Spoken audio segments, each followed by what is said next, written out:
Oh, hey everyone. Right now we're looking at the Tacoma. We're gonna be upgrading the leaf springs and getting that done. Let's get to it.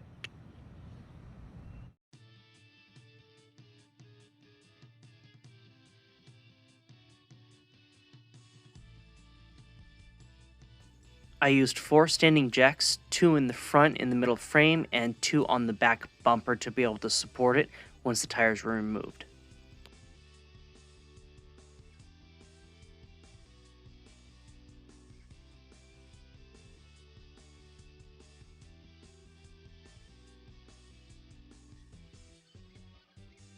Hey everyone, sorry to interrupt the video.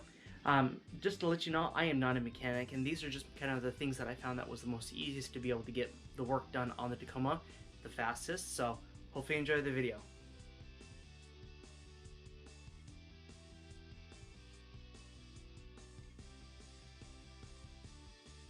Alright, so we were able to go ahead and get the bolt off. So what we ended up doing is that we used my bottleneck jack to go ahead and at least release some of the tension. And we took this pry bar to go ahead and press down, and that way it would give us enough relief on this leaf spring so we can get that bolt out.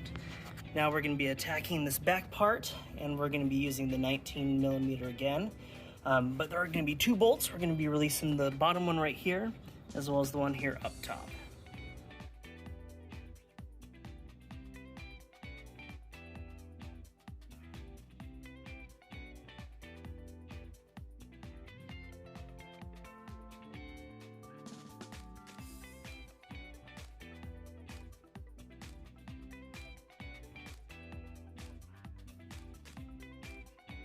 Please bear in mind that these leaf springs, even if they are old, do hold a lot of tension. So once you do remove those bolts, they are going to snap. So use a pry bar very carefully to go ahead and loosen it enough so that way you can pull out the bolt. These will also take 19mm. So you'll want to go ahead and use a deep socket on this so that way you can get them, otherwise the small short ones are not going to work too well.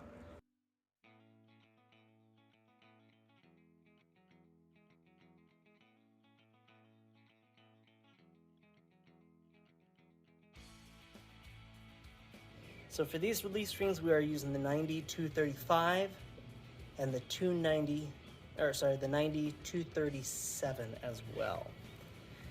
One thing to keep in mind with the orientation is that for the front of yours right there, there's going to be a little curl, just like this one, that you're going to want to go ahead and match with that and fit it up there. That way you know that you have the correct orientation.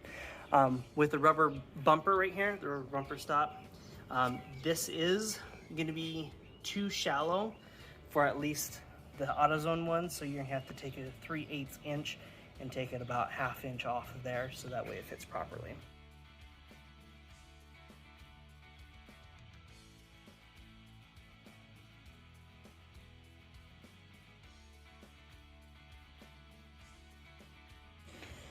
So on the passenger side, when installing this particular leaf spring, you are going to want to go ahead and curve the U in, slide it in there, and then go ahead and seat it in here.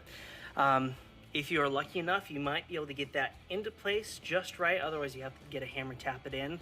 But if not, once you do get the back shackle on, you can go ahead and use a pry bar, something like this, to go ahead and get it up underneath there and have a second person push that in so that way it fits.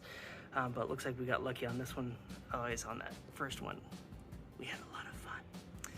But yeah, almost done.